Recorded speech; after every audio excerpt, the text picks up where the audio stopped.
Bonjour tout le monde. Alors aujourd'hui, on se retrouve à nouveau. Cette fois-ci, vous voyez pour sur la vidéo, pour une petite tier list sur un truc que j'ai abordé déjà avant, sur les Magical Girls. Je vais au passage en profiter pour vous présenter les titres parce que autant certains sont très connus et donc je n'irai pas les présenter parce que bon voilà, ils sont connus. Autant d'autres, sur la France, j'en profiterai pour les présenter un petit peu au passage. Je prépare peut-être pas montrer seulement le générique pendant en fond, pendant que je noterai la série. Autre chose, qu'est-ce que ça trouve à dire? Oui, alors voilà. Donc je vais les classer donc de S à E. Soyons francs, autant vous le dire carrément, celles qui seront en S ou en A, je considère que, surtout celles en S, il y a pas, ce sont des séries qui en fait, même si vous n'aimez pas le genre Magical Girl, que vous êtes réfractaire, je pense que ce sont des séries qui peuvent plaire à des personnes qui sont réfractaires. Ce sont des excellentes séries en général. Elles n'ont le fait qu'elles soient Magical Girl ou pas, ça n'a rien à voir. En fait, c'est la limite parfois dans ce cas-là, c'est juste un élément. Et même si on n'aime pas, en fait, c'est intégré et ça, c'est suffisamment bien foutu pour que ça ne dérange pas. Celles qui sont A, je dirais qu'à partir du moment où vous n'êtes pas réfractaire à l'idée de regarder un truc pour filles, c'est pareil. Ce sont des excellentes séries en général. À partir de B, c'est des excellentes séries de Magical Girl. Mais, sois franc, je considère qu'il faut déjà aimer le genre pour apprécier une série que je classerai en B. En C, ce sont des bonnes séries, ce sont des séries de Magical Girl ni mauvaises ni bonnes. Voilà, c'est des séries moyennes. En D, on arrive déjà dans de la série qui est pas géniale, faut l'avouer. Et en E, alors là, je pense qu'il n'y en aura pas beaucoup quand même, c'est des immondices. Mais vraiment, c'est des trucs tout pourris. Voilà. Allez, on va y aller. On va commencer par... je vais prendre... Attendez, je vais afficher vidéo, j'ai fait une petite playlist. Attendez, je vous la prends. Une petite playlist de comme ça, ça sera déterminé en premier par le générique. Ah oui, je vais pas parler dans cette... comment dire, je vais pas parler dans cette vidéo de Précure.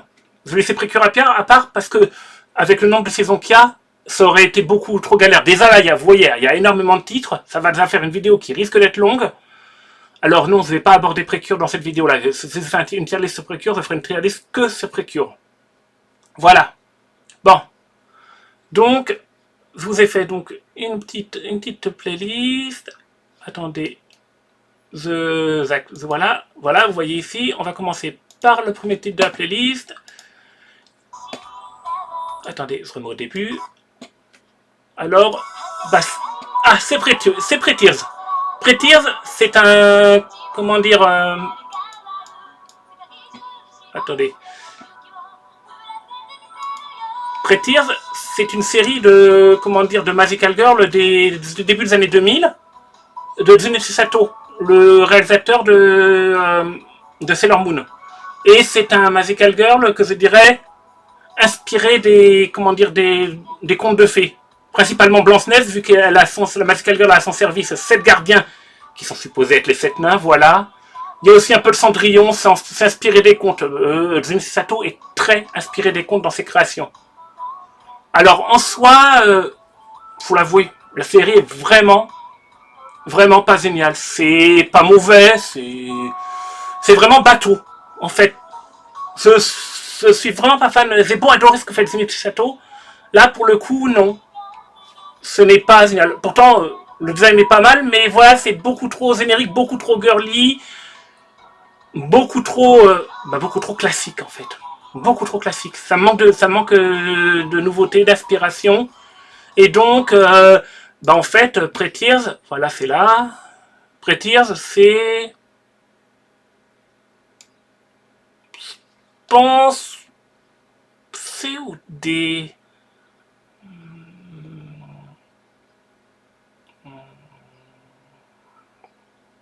C'est pas très long, ça ne dure que 13 épisodes, donc j'ai envie de le mettre en C.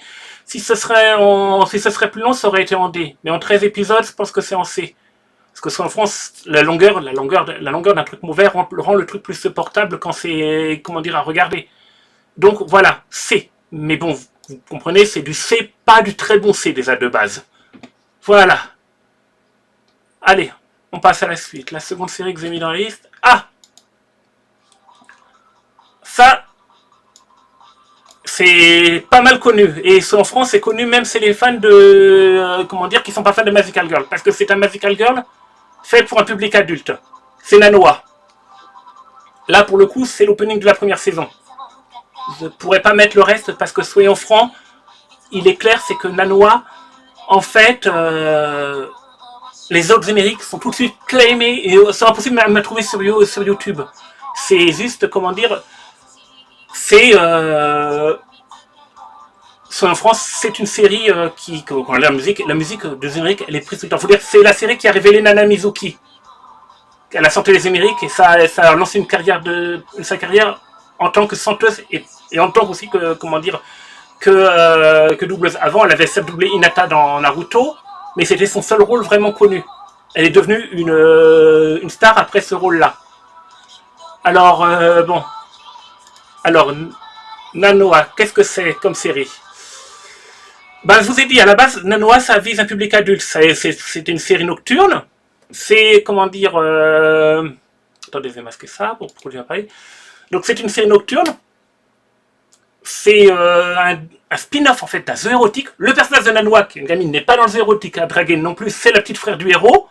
Et en fait, le personnage était tellement populaire, tellement mignon, qu'en fait, qu'ils ont fait une série basée là-dessus. Environ tout ce qu'est l'aspect érotique, heureusement, voilà, tant mieux, c'est une série grand public. Il y a ça en soi, c'est un peu plus ou moins au début une copie de Cardcaptor Sakura. Et soyons francs, le début d'ailleurs est pas génial. Les 4 premiers épisodes on se fait bien chier. Et en fait, pendant les 4 épisodes qui suivent, c'est aussi moyen. La première saison, il y a clairement que 4 épisodes qui sont vraiment cool. Donc, non, c'est pas génial. La série se démarque parce qu'en fait, la magie dans Nanoa est technologique. Et les sceptres, ils balancent ils ont des voies robotiques, ils se servent avec des cartouches, il y a un côté très Gundam. En fait, ça fait vraiment une série pour otaku, pour ça. Il y a aussi le côté, on attire le fan de Gundam en lui donnant des transformations à la Gundam et compagnie. Et automatiquement, ça se bastonne, c'était la mode, la série date de 2004, c'était à la mode à l'époque. Et on pourrait mettre le même comment dire, des Simpsons. J'ai pas pensé à le mettre, désolé, je l'ai pas sous la main.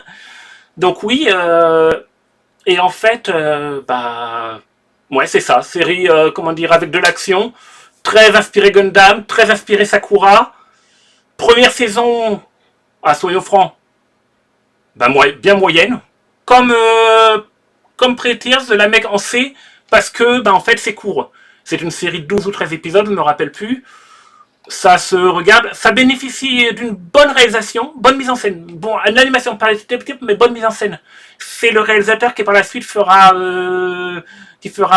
Bakemonogatari et Madoka. Donc oui, avant qu'il rentre ses Saft d'ailleurs. Avant qu'il rentre ses Saft. C'est son CC travail à l'époque où il n'était pas encore ses Saft. Et il y a quelques plans de mise en scène qui sont vastement stylés. C'est beaucoup moins, son style est beaucoup moins marqué que sur les autres séries, mais on sent quand même que il a fait quelque chose de pas mal. Bon, on passe maintenant, encore une fois, à la suite. Tant que vous restez dans Nanoa, je vais passer tout de suite directement à la suite. Nanoa AS. Et Nanoa AS, en France, avait dit que Nanoa démarrait aux 4 derniers épisodes de la série. Et l'avantage de Nanoa AS, c'est que ça commence dès le début. Voilà, il n'y a pas de besoin. Ça commence 6 mois après, une nouvelle menace arrive, et dès le premier épisode, on est au milieu de l'action, au milieu du bon développement de personnages, au milieu de tout, et Nanoa AS, c'est une très bonne série. Oui, sérieusement, c'est une très bonne série. Son seul défaut, c'est que, sérieusement, il n'y a aucune présentation des personnages principaux. Elle nécessite d'avoir vu Nanoa de la première saison de Nanoa d'abord. C'est pour ça d'ailleurs que je la mets pas en S, que je la mets que en A, parce qu'à cause de ça, faut s'appeler une série à la base qui est pas géniale d'abord, et voilà. Donc voilà, c'est du A, Nanoa AS. Et on va terminer sur la Nanoa avec la 3e saison, Striker. qui est pas très aimé chez les fans en fait. Y compris pour moi. Pourquoi? Bah, c'est plus du Magical Girl. C'est plus du Magical Girl. Vous avez dit qu'il y avait un côté très technologique dans la magie dans Nanoa. Et là, c'est pour ça jusqu'à ce paroxysme. Les personnages ne sont plus sur Terre. Ils sont partis en vaisseau spatial suivre avec une agence qui est censée réguler la magie sur d'autres planètes. Ils vivent dans un monde technologique. C'est une série de SF, quoi. Une série de SF à super pouvoir. Et bah, en fait, on perd une bonne partie de ce qui faisait le charme de la série avec les personnages qui vivaient quand même, qui avaient une vie de tous les jours normale. Là, il n'y a plus de vie de tous les jours normale. Ils sont à l'armée, ils s'entraînent, ils dirigent une unité. C'est de la SF. C'est une version japonaise, en fait, une version japonaise et Magical Girl de Star Trek. Avec en plus des gros combats. Mais voilà, c'est pas... En plus, la série abandonne beaucoup de personnages qui étaient intégrés dans les premières saisons, qui faisaient partie des personnages secondaires auxquels on s'était attaché, pour se concentrer sur des nouveaux, et vraiment ce côté très militaire, très action, très drama aussi, beaucoup plus de drama, beaucoup moins d'humour. La série est aussi 2 fois plus longue, c'est long par long, ça a des longueurs, non, c'est pas génial, génial. Et pourtant, il y a des bonnes scènes d'action, il y a des excellentes scènes d'action, soyons francs, mais... Et il y a une démesure de puissance en plus, parce que la série est vraiment puissante. Il y a certaines personnes qui apprécieront parce que c'est peut-être plus sérieux. Moi, non, c'est vraiment... C'est un peu la série de trop. Et... D, parce que quand ça dure sur 26 épisodes, une série moyenne, c'est plus lourd. Donc D, pour Nanoa Striker. Ok. Alors, la suite, c'était quoi? Attendez, Zora active la vision, voilà. La vidéo que j'ai mis après. Ah! Truc culte. Vraiment culte.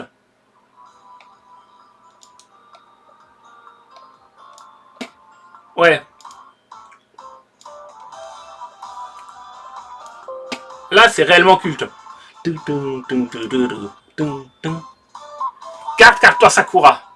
Alors là, Carte Captor Sakura, il y a... C'est... En fait, je me demande pourquoi je l'ai mis là. C'est vastement connu, il n'y a même pas besoin de le présenter. Si je l'ai mis la vidéo, c'est pas mis après Sailor Moon, et pourtant c'est mis ça. Et en fait, il n'y a pas besoin de présenter Sakura. Sakura, c'est un des Magical Girls les plus cultes.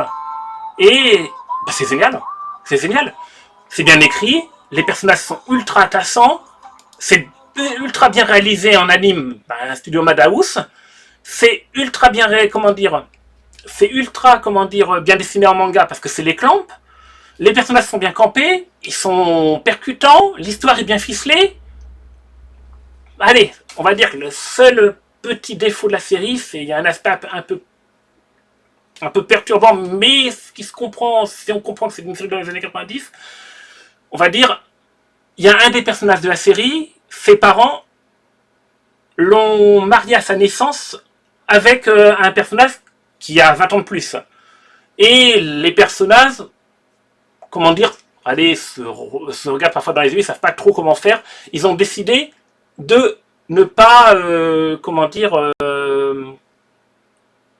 ne pas s'opposer à la décision de leurs parents. Et quand le personnage aura atteint la majorité, ben, ils se marieront.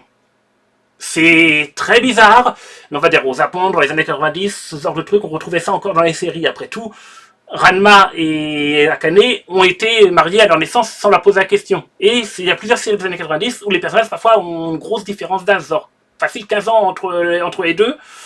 À ce cas-là, heureusement, comme je dis, ce n'est les personnages, non, il n'y a aucune, il n'y a pas de regard tendancieux, il n'y a aucune même truc sexuel, c'est juste comment dire. On attendra, on verra ça quand tu seras adulte et tu verras ce qu'on te voudra. En plus, la version animée, c'est très secondaire dans le manga, ça doit prendre la fin d'un chapitre pendant 2 pages et un chapitre dans les 12 volumes. Voilà, c'est tout. Ça prend que ça. Et en plus, dans l'animé, bah en plus ça a même été viré. Ils se sont rendus compte que c'était un peu limite à l'époque, quand l'animé est sorti, et ils ont viré ça. Dans l'animé, elle est juste, en fait, c'est juste une gamine qui est amoureuse de son prof. Parce que, ah oui, c'est que c'est son prof pour le coup, avec qui elle était mariée par ses parents. Mais voilà, mais donc dans l'animé, c'est juste ça. Et soyons francs, une gamine amoureuse de son prof, bah soyons francs, quasiment tout le monde a été, quand il était en primaire, amoureux de son instituteur ou son institutrice. C'était très souvent. Moi, en tout cas, ça a été le cas. Quand j'avais 10 ans, j'étais amoureux de mon institutrice. Voilà, c'est le cas de tout le monde. Donc voilà, c'est le seul truc un peu que j'aurais reproché, mais c'est tellement secondaire que tout le reste est tellement bon dans la série que non, c'est génial. Comment dire, Card Carter Sakura. Les personnages sont bien écrits, c'est bien réalisé. Bon, je vais pas revenir encore, je vais pas redire la même chose. C'est direct. Là, pour le coup, c'est le premier S de la série, c'est le premier S du lot. Carter Sakura, c'est du bon, allez voir. Ne vous attardez pas sur ce que j'ai dit. À côté de ça, c'est surtout une petite gamine qui découvre comment dire, dans son sous-sol, un livre magique avec plein de cartes qui s'enfuit un peu partout.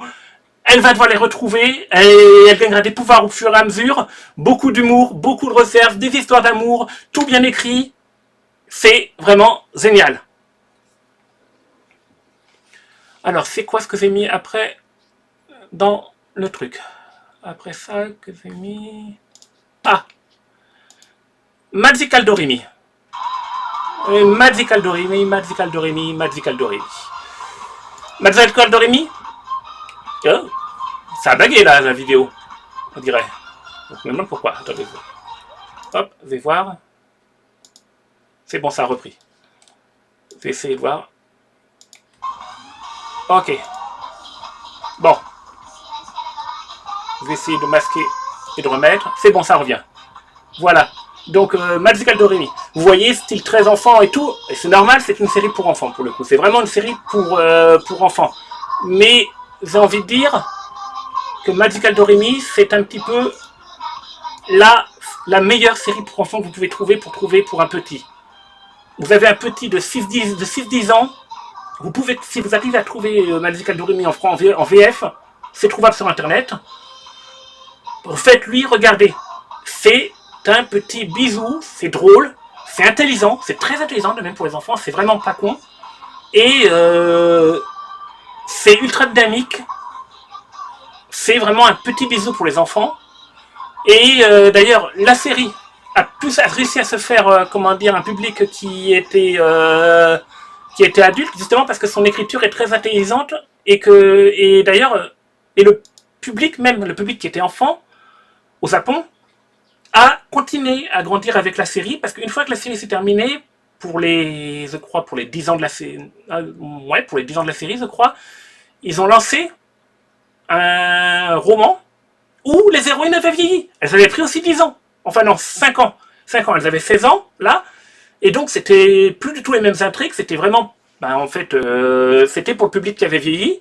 C'est des intrigues. Et ce roman, d'ailleurs, les suit des 16 ans jusqu'à ce qu'elles aient, je crois, 21 ou 22 ans. Donc, vraiment, début de la vie active et tout. Et c'est dans la lignée de la série d'origine, au final, parce que, comme je disais, c'était une série qui était très intelligente et qui vraiment parlait de choses de l'enfance. Et la série adulte, les romans, parlent des choses de l'adolescente et du début de la vie active. C'est vraiment les choses qui parlent au public. Et le public donc a grandi avec la série, en voyant ces personnages évoluer. Et c'est l'essence de Doremi. C'est du Magical Girl très mature, qui parle de choses, de vraies choses, qui prend pas les enfants pour des cons. La magie, c'est pas si magique que ça dans Doremi, dans le sens où il y a un système d'essence équivalent à la FMA, ou si tu abuses de la magie, en fait, il y a un gros contre-coup. Et ce contre-coup, il est clairement dit dans la première saison qu'il peut être mortel. La magie de soin, par exemple, c'est interdit parce que le porteur de la magie, quand il fait une magie de soin, prend les blessures de la personne qui soigne. Et automatiquement, c'est dans un épisode, par exemple, où l'héroïne, une des héroïnes, a un petit oiseau qui est là, et son petit oiseau, en fait, il meurt. Et qu'est-ce qu'elle fait? Il est mourant, et elle utilise la magie pour le soigner. Alors qu'il est mourant, il fait attaqué par un sas, je crois. Et automatiquement, elle se retrouve à agoniser. Et en fait, ils sont obligés d'envoyer, comme elle est apprentie, ils passent sur le fait qu'elle ait fait une erreur et tout, et qu'elle n'ait pas le droit. Ils envoient un groupe de 10 magiciens qui prennent chacun 10% de la blessure, parce que c'est comme ça que ça fonctionne. Pareil, à un moment, ils utilisent des sorts de... Il y a un personnage qui s'amuse à effacer la mémoire des gens pour faire n'importe quoi. Et qu'est-ce qui se passe au bout d'un moment? Ça se retourne contre elle. Et ben en fait, elle utilise un talisman pour se protéger. Et quand le talisman arrive à ses limites et qu'il casse, elle se prend tout le contre-coup et tombe dans le coma. Voilà. Et en fait, et pareil, la magie dans Doremi utilise des billes magiques que les héroïnes doivent acheter. Elles tiennent à comment dire un café où elles vendent des petits bisous parce que en fait la magie c'est pas gratuit parce que le monde d'Oremi nous dit vous voulez vivre, il faut travailler pour vivre. Rien ne se fait comment dire gratuitement. C'est en gros le capitalisme. La série est vraiment très terre à terre sur ce point-là. Et pour ça, en fait, Doremi, je vais le mettre en A. Parce que même si c'est en France, c'est un principe monstre de la semaine et tout, et que ça peut être répétitif, la série est ultra mature dans son propos. Alors, je ne dirais pas que si vous êtes adulte, la regardez automatiquement, parce que vous, ça ne vous permettrait pas, mais si vous avez un petit, comment dire, Doremi, trouvez les épisodes en français et faites-le regarder. C'est vraiment de l'excellente série pour les enfants. Excellente. Ok. Attendez, vous avez masqué ça. À nouveau. Donc, Doremi. Doremi, c'est du A. Ok. Du A pour Doremi. Voilà. C'est quoi dans la suite que j'ai mis là? Attendez, je rallume. Ok, la suite. Ah, la suite. Princesse Tutu. Princesse Tutu. Alors là, chef d'œuvre. Chef d'œuvre, Princesse Tutu. Alors, comment dire? C'est une série de Junichi Sato, le créateur de Pretty. Et d'ailleurs aussi le créateur de Doremi, d'ailleurs, au passage. C'est un des créateurs de Doremi. Et en fait, c'est son chef d'œuvre. Vous avez dit, comment dire, que Pretty s'inspirait des contes. Et comment dire, Princesse Tutu aussi, mais ça le fait beaucoup mieux. La réalisation a des petits côtés Terry Gilliam ou Tim Burton. Le style est ultra, comment dire, le design est ultra mignon, comme un peu comme Doremi. Et en France, c'est doux, c'est inspiré des contes, c'est intelligent, c'est sombre par moments. En fait, c'est vraiment inspiré des contes, mais les vrais contes avant Disney.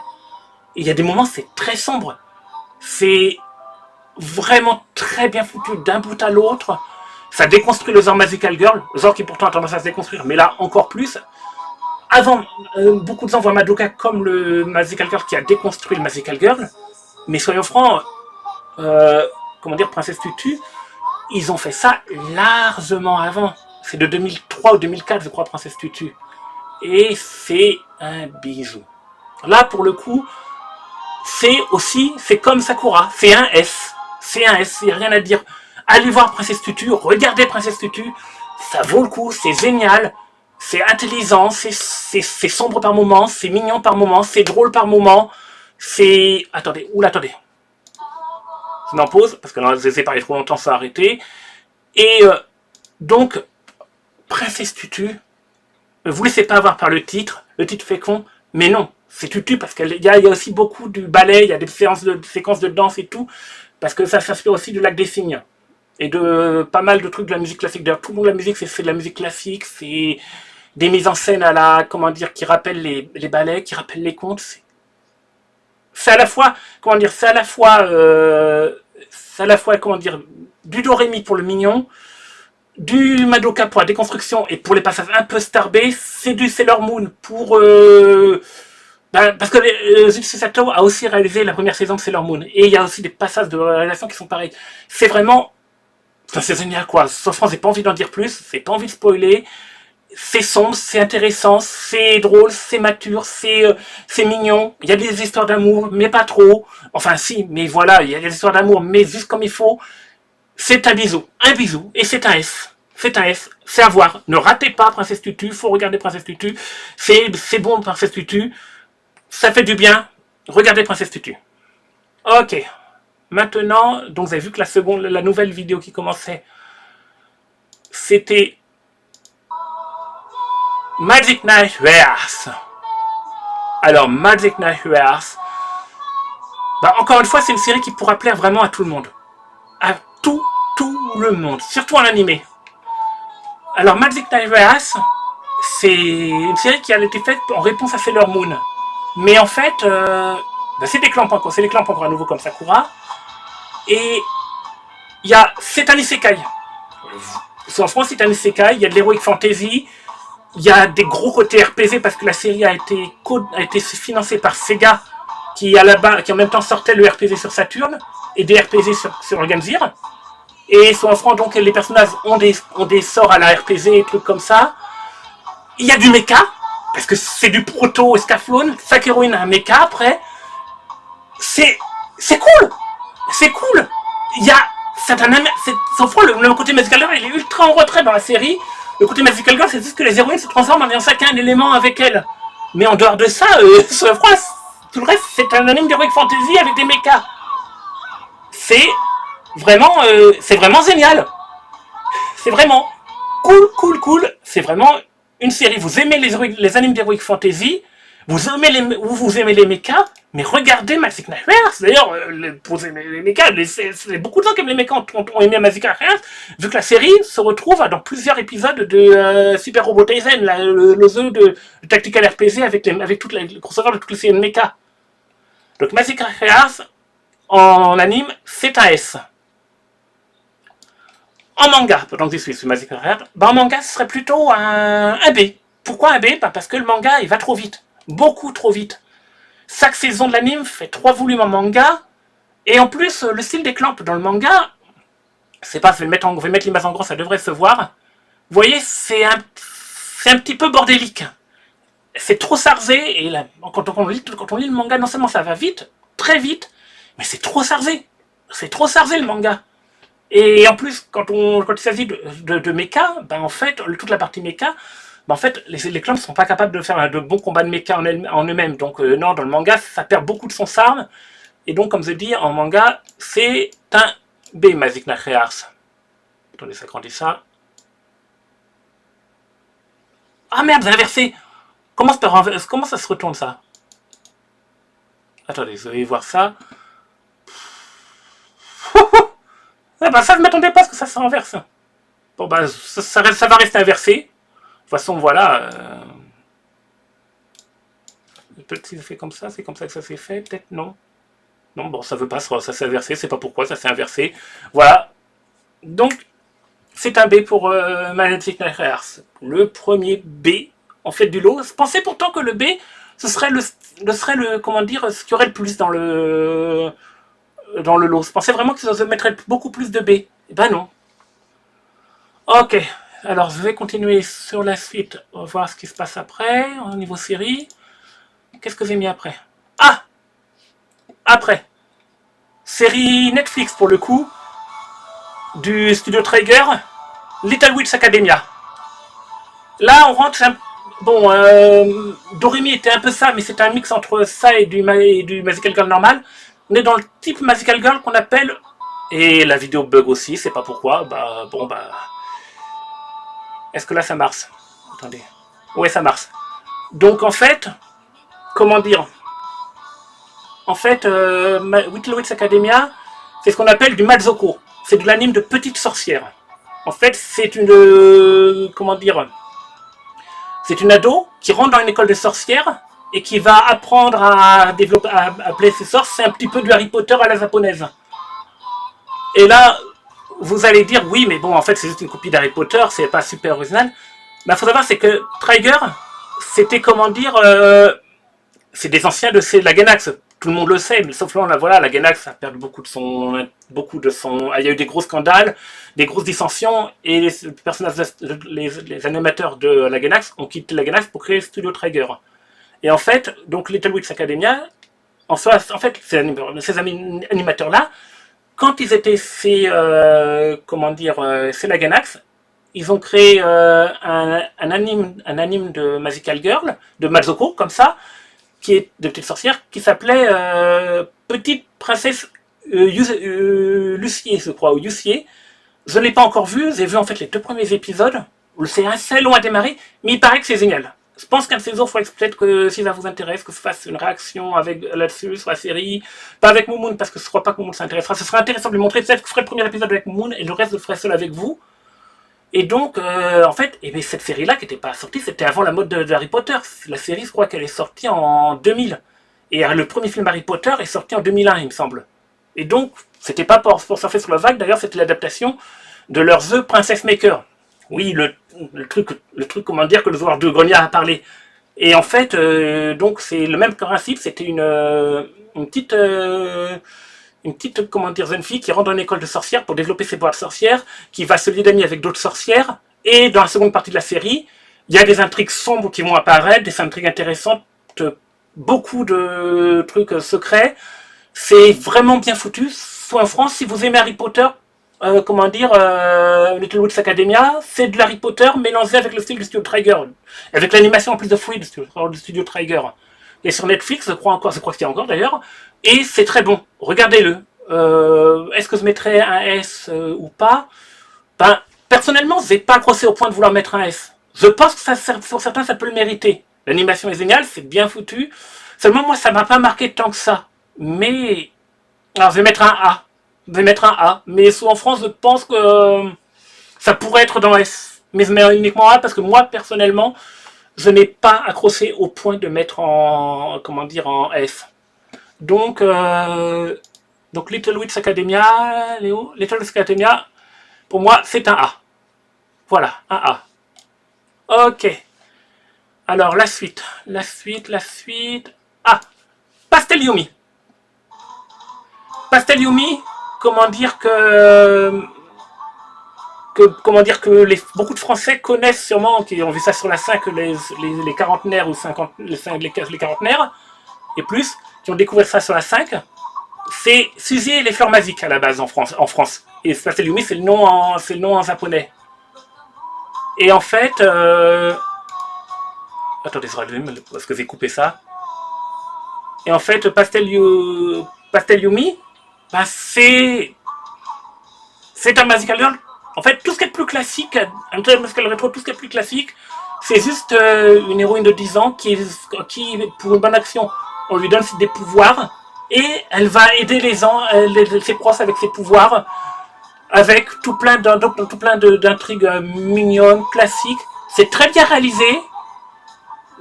C'est, en fait, au niveau du slice, si vous aimez le slice of life, c'est clairement une des meilleures séries slice of life que je connaisse. Sur France, c'est... Attendez, je vais couper parce que là on va passer à autre chose. Et en fait, en France, c'est du slice of life que je mettrais au niveau d'un film que je ne l'ai pas mis là-dedans parce que les films de Magical Girls, je pense qu'on fera une vidéo à part parce que je parlerai au passage des films précurés, au passage, on met dedans. Il y a quelques films de Magical Girls. C'est au niveau de Slice of Life, de ce que Ghibli a fait dans le film Kiki la petite sorcière. Et en fait, c'est très frais. C'est vraiment le titre qui va vous détendre, qui remonte le moral, il n'y a rien d'autre à dire. Il n'y a pas une intrigue super intéressante, mais les personnages sont tous agréables, même les personnages qui sont supposés être des méchants. La série arrive à leur montrer un aspect où, comment dire, on est... D'ailleurs, il n'y a pas vraiment de méchants dans cette série-là, c'est une Magical Girl à l'ancienne. Les méchants, c'est des personnages du voisinage qui ne sont pas gentils avec l'héroïne. Mais en fait, on leur découvre un côté où en fait, ils ne sont pas réellement méchants, où ils sont agréables. C'est très bien réalisé, c'est l'as d'or du studio Pierrot des années 80, ça a été fait, je crois, après Orange Road, Max et compagnie. C'est ultra maîtrisé, c'est bien réalisé, l'animation est belle, les dessins sont beaux, la mise en scène est bien foutue. Après, c'est un peu trop classique et donc je vais le mettre en B parce que, en fait, c'est trop classique pour être autre chose que B. Attendez. Ah oui. Donc, alors Pastel Yumi, pourquoi ça ne bouge pas? Voilà, Pastel Yumi. C'est donc un B pour Pastel Yumi. Parce que, en France, c'est un peu trop classique pour mériter plus. Mais pour moi, c'est un de mes coups de cœur, par contre. Je vous le dis, en soi, c'est un de mes coups de cœur. Moi, je me mettrais plutôt... Allez, je suis fou. C'est mon top, après tout. C'est ma tier list. Je mets ça en A. Voilà. Voilà, ça pour moi, ça mérite parce que le Slice of Life est vraiment de qualité top tier. C'est un des meilleurs que j'ai vu. Vous aimez le Slice of Life? Regardez Pastel Yumi. C'est vraiment génial pour ce point-là. C'est un très bon Slice of Life. Ok. D'ailleurs, pour Pastel Yumi, là je vais vous le montrer au passage. Il faut savoir, c'est que, comment dire, quand la série est sortie en laserdisc, ils ont sorti dans le laserdisc un clip, que là je vais vous montrer un petit peu, qui est en fait, il est, comment dire, il a été fait il a été designé par le character designer de la série, mais le character designer des illustrations de la série, sans les limitations techniques de l'époque. Et en fait, le character designer, il a un style en fait ultra mature, le character designer de base. En fait, le clip, il a un côté très nostalgique. Ah zut, la vidéo se lance pas. Je comprends pas, mince, dommage. Merde.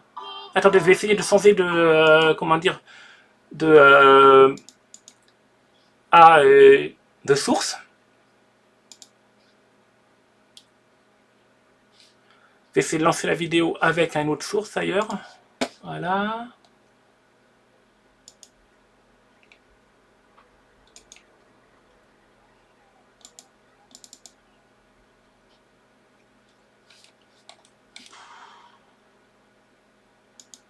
Bon non, je peux pas. Bon, tant pis. Enfin bon, je vous le montrerai une autre fois. Parce que là, ça marche pas avec ça. Ah, si, attendez, peut-être. Ça a lancé sur un autre lecteur. Ça va peut-être marcher. Ok, je vais changer la source de la vidéo dans le... Ok.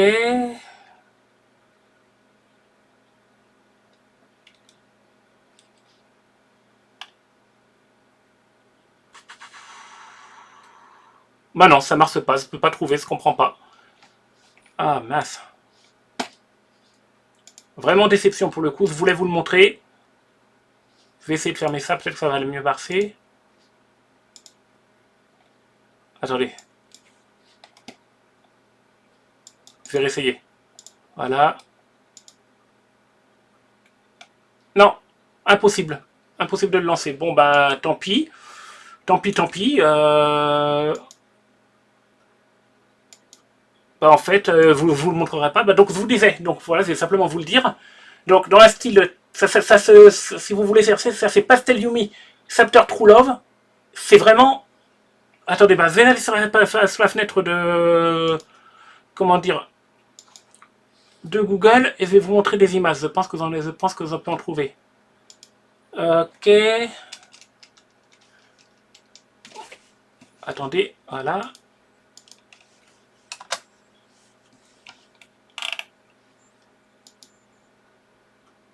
Non, attendez, oh merde. Attends, pastel, Yumi Pastel, voilà. Voilà. Voilà. Vous voyez qu'en fait, est-ce que là ça passe bien sur le truc? Oui, voilà. Vous voyez, bah en fait, on est sur un style graphique qui est très... Et en fait, c'est très nostalgique. Et en fait, le clip nous voit... on revoit, comment dire, l'héroïne qui dessine alors qu'elle est à la fac et qui repense à sa jeunesse. Et on la voit, comment dire, on la voit à différentes âges. Et son franc, quand elle est adulte, bah en fait, on a un style qui, pour moi, me rappelle un peu de Tsukasa Ozo. Et en fait, c'est le caractère qu'avaient les séries à la base. Mais, bah, automatiquement, vu qu'on ciblait les enfants, ils ont rendu ça plus gamin et tout. Mais c'est pour ça que moi, d'ailleurs, je vais vous le dire, j'ai découvert les Magical Girls à l'ancienne du studio Pierrot avec ces clips-là. J'étais tombé à l'époque, ils étaient dispo sur YouTube, et j'étais tombé sur ces clips-là sur YouTube, et j'avais trouvé ça trop classe. Et j'ai voulu regarder les séries d'origine. Bon, j'ai vu que le style graphique n'était pas le même du tout dans la série d'origine. Et franchement, mais par contre, voilà, c'est tout un côté très nostalgique où elle repense à sa jeunesse, elle repense à elle quand elle était petite comme là, à ses parents, au garçon plus vieux qu'elle dont elle était amoureux, mais qui automatiquement n'était pas amoureux d'elle, vu que c'était un adulte, il était au lycée, je crois même qu'il était à la fac d'ailleurs. C'est vraiment, comment dire, très joli, très nostalgique, ce clip, et ça m'a donné vraiment envie à l'époque de regarder la série. Voilà, je voulais vous faire partager ça. Dommage que je n'ai pas pu vous partager directement la vidéo. Bon, on va passer à la suite. Bah oui, bah je vais laisser ça vu que c'était dessus. Alors, ça c'est quoi la série d'après? Ah, un... Alors là, c'est vraiment du rétro, de très vieux. On est au second plus vieux Magical Girl en anime et le plus vieux en manga. Himiko no Ako-san. En fait, Ako-san d'ailleurs, le nom a été vraiment culte parce que dans Little Witch Academia, l'héroïne s'appelle Ako en référence à Ako-san. Et c'est automatiquement, comme c'est très vieux, c'est ultra classique, c'est ultra daté. La série a quand même comme point fort pour elle à l'époque déjà, comment dire, d'aborder quelques thèmes, on va dire, matures, on va dire pour l'époque. On va dire que ça traite parfois de la mort de certains personnages, de certains dans la série, certains personnages secondaires ont des personnes dans leur proche qui meurent, et ça traite de ça. Bah, à l'époque, dans les années 60, on n'hésitait pas à parler parfois de sujets bien sombres comme ça aux enfants. Maintenant, c'est un peu moins. Il faut avouer, les Magical Girls de maintenant osent moins. Et surtout, la série a des épisodes réalisés par Takahata et Miyazaki, donc les fondateurs du studio Ghibli. Et en France, ça se remarque là-dedans. C'est vraiment, ces épisodes sont bien mis en scène, sont bien animés d'ailleurs aussi, parce qu'ils ont aussi animé dessus. Mais en France, c'est très daté. C'est très, très, très daté. Même moi, vous l'avez, même moi, j'ai tenu d'aller 3-4 épisodes. J'ai pas tout vu d'Ako-san. Et donc, pour Ako-san, je mettrais...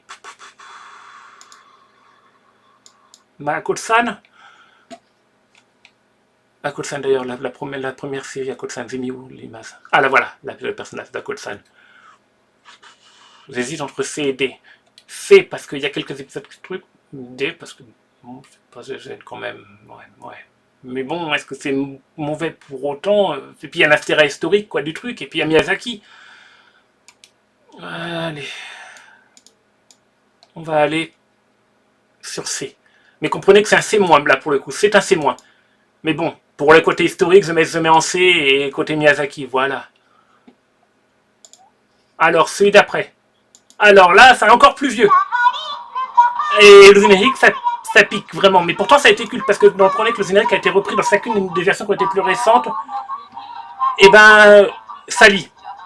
Alors, comment définir Sally? Ben, c'est vraiment la base des Magical Girls. Sois franc, Sally, c'est c'est une version pour enfants de Ma sorcière bien aimée, mélangée avec du Tom et Jerry. En plus, pour le côté très gag à Tom et Jerry. Et ça a mais très mal vieilli. Très très mal vieilli. Soit en France, je dirais comme Ako-san. Regardez un épisode ou deux pour le côté histoire si vous êtes fan du Mother Magical Girl. Et zappez le reste de la série, ça mérite pas, parce que du Tom et Jerry, c'est sympa pendant 5 minutes, mais quand on fait 20 minutes d'épisode de Tom et Jerry, c'est énervant, non, en France, c'est le côté historique, c'est peut-être génial, mais non, pour le côté historique, c'est peut-être marquant, mais c'est vraiment pas génial. Et là, pour le coup, autant j'ai hésité, parce qu'il y a certains épisodes bien réalisés sur Ako-san, autant Sally, non. Sally, ça va directement pour du D. Pour du D, je n'irai pas, non plus à mettre du E pour ça, mais c'est du D. Ok. Alors là, maintenant, en fait, je me dis qu'on a déjà fait pas mal de séries, et vu que la vidéo commence à être longue, je crois que je vais faire une petite pause, et qu'on va se m'arrêter là pour aujourd'hui, et que je vous ferai la suite d'une autre vidéo. Bon. Allez, salut, à plus tard, on fera la suite plus tard. Bye bye.